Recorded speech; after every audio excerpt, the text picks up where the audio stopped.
Hey, Hey. what's going on? Real quick, let me introduce the man. Happy Music Monday, y'all. Yes, I'm taking some music lessons with Ben Levin, the one and only. Ben is a super talented musician, visual artist, educator with countless accolades and achievements. Graduated from Berklee School of Music, has released tons of albums and other art, has been on tour, has over 150,000 subscribers on his YouTube channel, and also, just seems like a very wise, kind, and interesting person. My first lesson with Ben was yesterday, and it was filled with musical wisdom that I'm sure would benefit anyone who would want to listen. I've chopped it up into 14 straight minutes of bars from Ben. We're about to watch it. And we're planning to dive into a variety of topics together. So if you like this video and you want me to keep sharing these, let me know. Feel free to share any thoughts or leave some feedback in the comments if you have it. Go check out Ben's channel. He really has some of the most interesting art that I have found on the internet since I've been on it, honestly. And consider signing up for his lessons if you can. I'm super excited to learn from him, and I don't know, maybe we can be study buddies.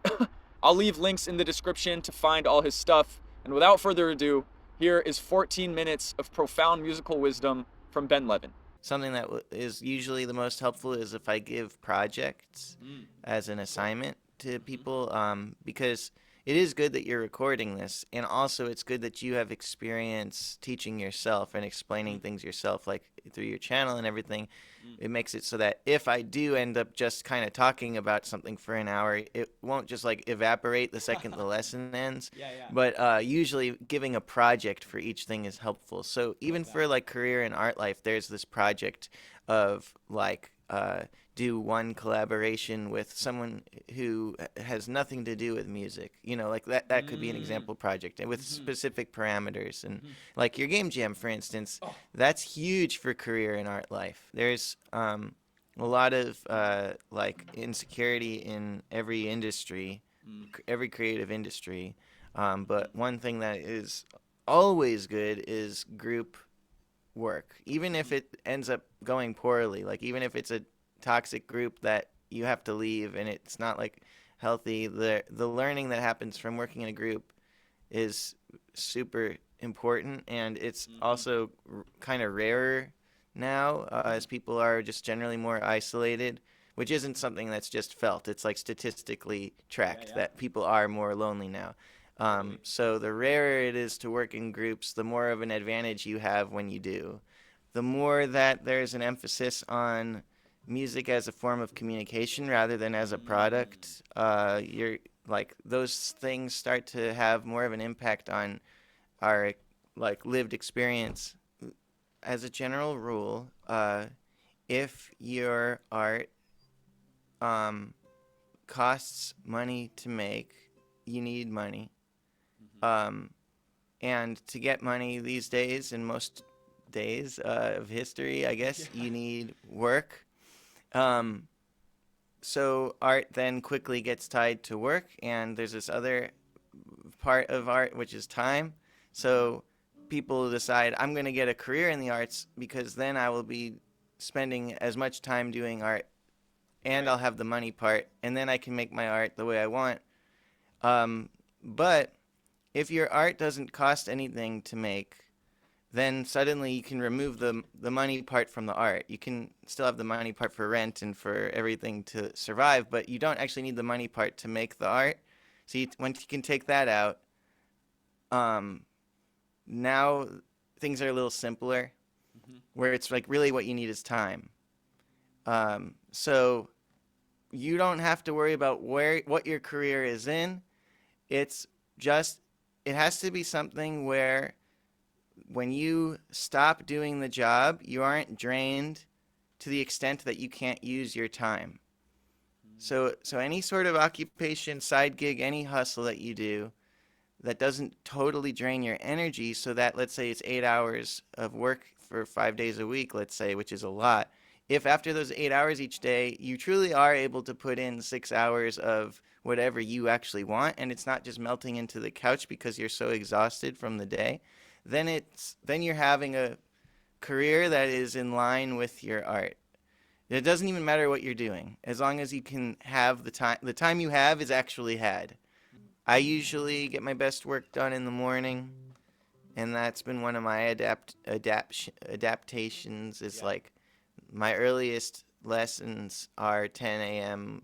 Eastern time here. Mhm. So from like 6 to 10 on any given day, I can, have Yeah. that morning chunk pretty much uninterrupted. Nice. Cool. Stuff like that, you start to finesse it. I used to be a night Yeah. owl, and I've been really coming to appreciate the up early Yeah, vibe. it's classic. So, I don't know why all the self-help influencers and everything are always like, wake up early, but it's true. when I try, the rhymes come later on. And by the way, so long. Hello. Goodbye. By the way. I like how you're embodying the emotion in your performance, and how like your vocal goes down and becomes much more sparse and soft, and how your physicality changed. Do you ever practice the songs with complete neutrality in your face? Definitely not. No.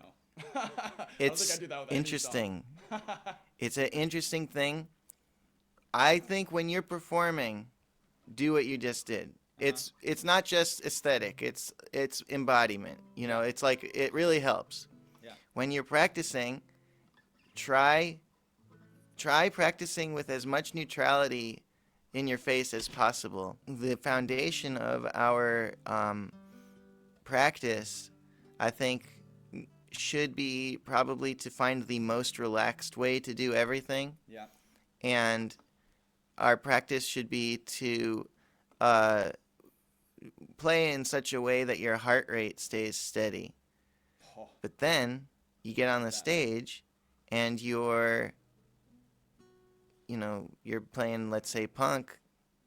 You gotta thrash. Yeah. You gotta thrash. Yeah. But by practicing in such a way where you like learn what steadiness feels like, then you can start to integrate that into the live set in the important moments. I guess the other styles of music that I would just say I'm into is like I really love producing in Ableton, but so much more of my skills are with like playing live instruments and songwriting. I think I'd love to get more into electronic production while I'm here, but at the same time, my heart really lies with like composition and writing lyrics, and like I love writing hip hop verses. I've probably written way more hip hop lyrics, like rapped lyrics, which I have a couple songs, like some of my better tracks on my YouTube page. I think are like hip hop collaborations with some friends of mine who'd like produce a really sick track, and I'm like, oh my god, I have to write a verse for that, and then it's kind of nice.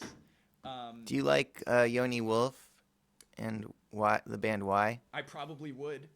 But I haven't heard them. I'd love to check them out. I'll say listening to music and music familiarity is one of maybe my weakest parts of my musical pursuit. So Okay.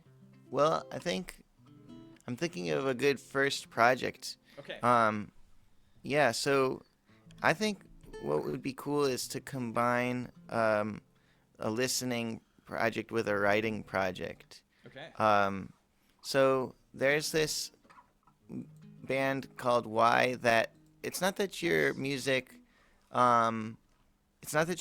sounds like their music, but it would fit on the same record label as their music. Okay. It's like it has a spiritual connection. So I was thinking maybe transcribe that chord progression, because it's a nice simple triad-based chord progression that uses a lot of secondary dominance. It uses some cool motion that is very, very easy to broadly use in your own okay. music. When you say transcribe, you mean write it out? You can learn it on guitar, Okay. but I would say just know the names of each chord. If you Okay. can at least have an idea of what they are, it's okay if you make mistakes, or like you Yeah. think it's something but it's something else. That's totally fine. You can use the guitar to help, Right. and you can bring the song into a DAW and do a low pass filter Oh, okay. to Cool. get the bass. Anything you need to do will help your ears. The only thing that won't help your ears, or well, will help your ears the least, is if you look up the chord progression. Right. It actually of wouldn't. course. It wouldn't be nothing to just learn the chord progression from looking it up. That wouldn't be nothing, but it wouldn't be enough to do what I'm hoping this will do. I would say the minimum goal is like learn the names of the chords and be able to play them on guitar or piano. That would be the minimum. Extra points if you can get the top note of each voicing the same as on the recording. This is my favorite one. I'll just put this in there just because there's never a time where Yeah, listening to this will stop being useful. So I'll just put this here as Coast Contra, and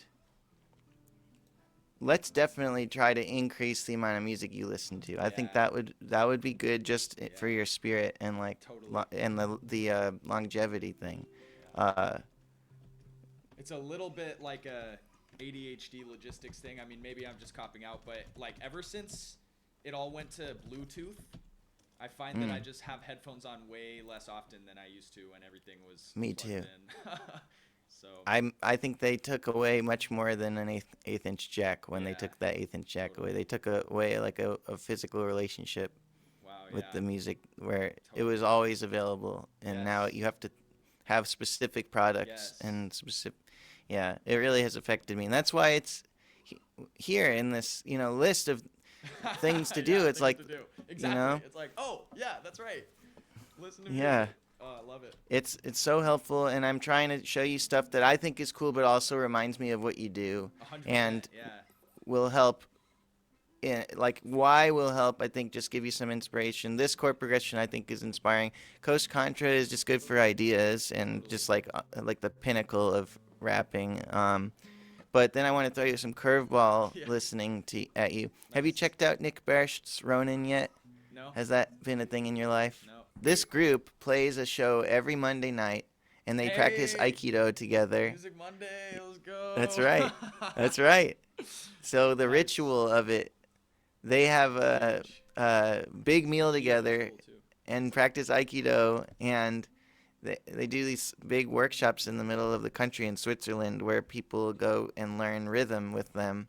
And How they've cool. got all these shaker exercises, and they like have made this. They take this one idea in music, which is the polymetric experience, and they have they're focusing on it almost exclusively for decades. Wow. And so it's a really deep, rich well to get inspiration from Totally. for your electronic music. Yeah.